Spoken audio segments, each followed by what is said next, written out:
Welcome to CSI TV. Friends, today we have with us Dr. I Satyamurthy sir. And sir, we would like to have your opinions and the views on particularly the problem of heart failure. How you see the problem of heart failure in a daily clinical practice? As you know, the number of patients presenting with heart failure is exponentially increasing because of the increase in longevity, and also we are able to treat many patients of acute as well as chronic ischemic heart diseases, acute myocardial infarction undergoing primary PCI, and multi-vessel disease patients undergoing bypass surgery, following bypass surgery angioplasty. So we are prolonging the life. So naturally many of these patients ultimately land up with heart failure. So the incidence is rising. Of these patients, at least 30 to 40% of patients belong to HFpEF. So sir, now I would like to understand from you, now we have a fantastic force. So how you place that fantastic force in your clinical practice? How you start and how scale up in your patients? It is a very pertinent question. What we call it 4 pillars.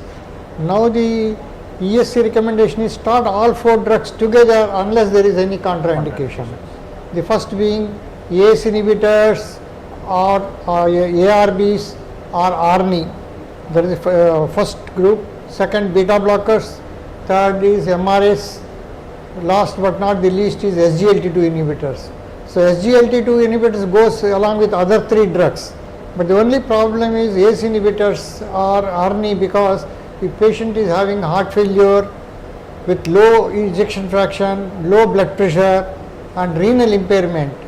In these patients you can't straight away start these drugs. You have to wait and watch how they respond to smaller dose of these drugs.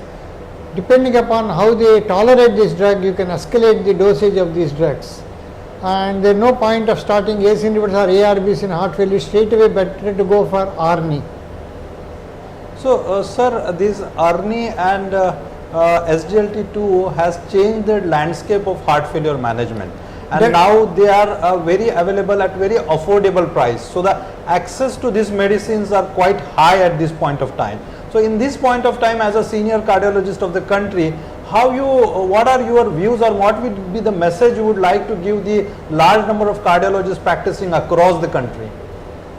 Here there is no economics or cost barrier now, because many companies have started producing ARNI and it is available at cheaper cost. I think you can straight away without thinking you can start the dosage. What is very important is you have to impress upon the general physicians and practitioners that there is no point of starting the drug and leaving. You have to escalate the dose to the maximum tolerable dose to obtain the best response to the drug. Usually most of my patients need at least 100 mg twice a day of ARNI.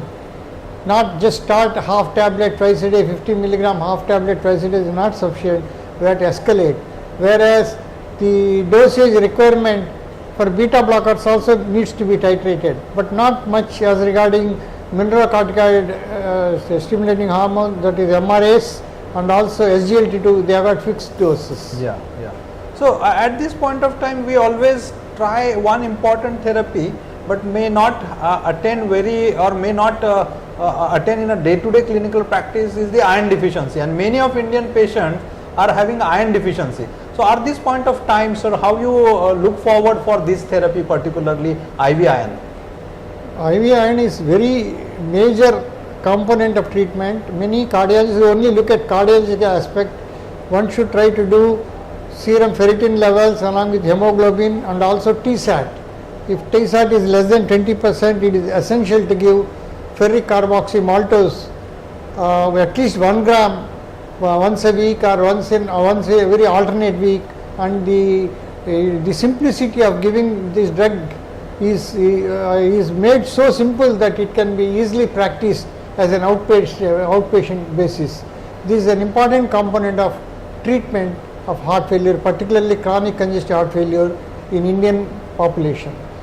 So thank you very much, sir, for your nice deliberations, and we understand all these 4 pillars needs to be started early, simultaneously, and most importantly, we need not to afraid to escalate the dosage, and it reaches to a high, whatever the recommended dose, and then only we will start getting the benefits. Thank you for us. Thank you joining for us at this point of time. Thank you, sir. Thank you, Dr. Swami. Thank you.